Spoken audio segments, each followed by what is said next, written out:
Frosty the Snowman.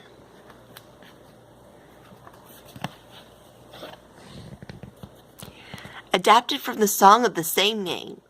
Retold by Annie North Bedford. Pictures by Corinne Malvern.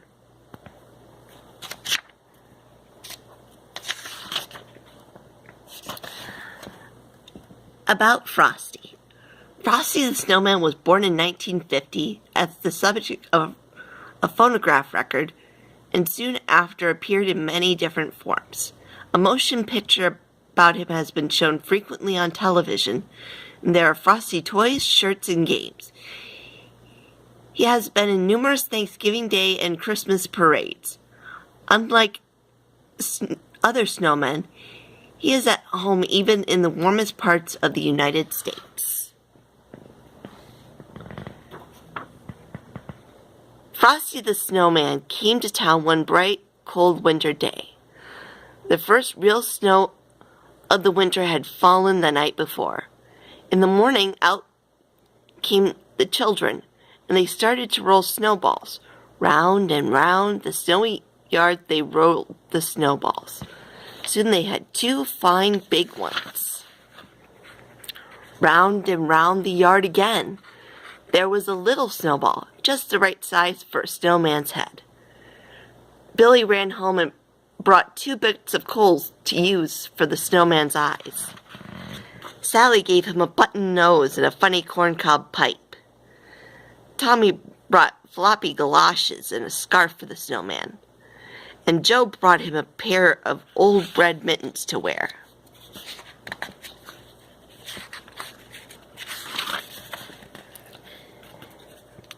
"Now all we need is a hat," said Sally and Joe.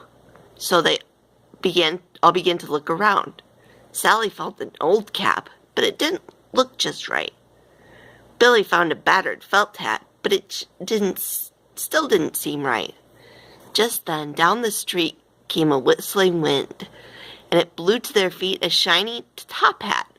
"Just what we need," cried Sally and Joe. "It's like magic," said Billy and Tommy. It was Tommy who picked up the shiny top hat and put it on the snowman's head. Sing!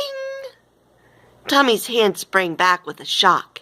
"It is magic," gasped Tommy. "So it is," said a voice, a deep, chuckly voice they had never heard before, and a pleasant sort of magic, if I do say so myself. "It's the snowman," whispered Sally. And so it was. "Frosty the Snowman, at your service," said he. That's how Frosty the Snowman came alive. If you have never had a snowman for a friend, you can scarcely imagine all the fun those children had. Frosty took them coasting, and never had their sled slid so swiftly and so far. Frosty helped them build a snow house, and never had the blocks packed so firmly and so well.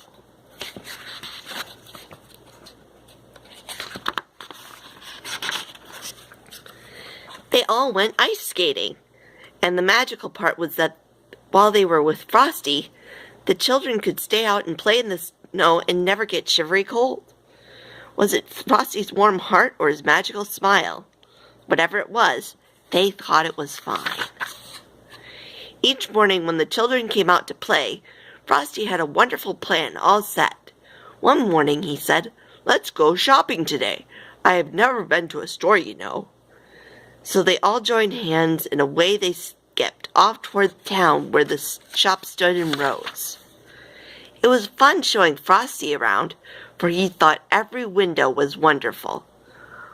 All around town they led Frosty that day, while the warm wintry sun shone down. Soon they came to a corner, and around the corner came a warm, gusty wind. Off went Frosty's hat, and away went Frosty after it. Then, tweet!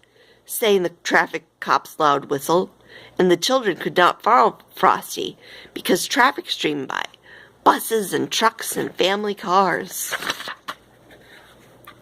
Tweet! went the traffic cop's whistle again. The crossing stood empty before them now, but there was no sign of Frosty to be seen. Only down the street his top hat rolled, all by itself in the melting snow. "Mr. Policeman," the children cried, "where has Frosty the Snowman gone?" "Oh," said the policeman, "Frosty the Snowman has gone away, where all snowmen go on a sunny day, but he'll be back at your bidding and call, whenever great heaps of snowflakes fall." And he will. The end.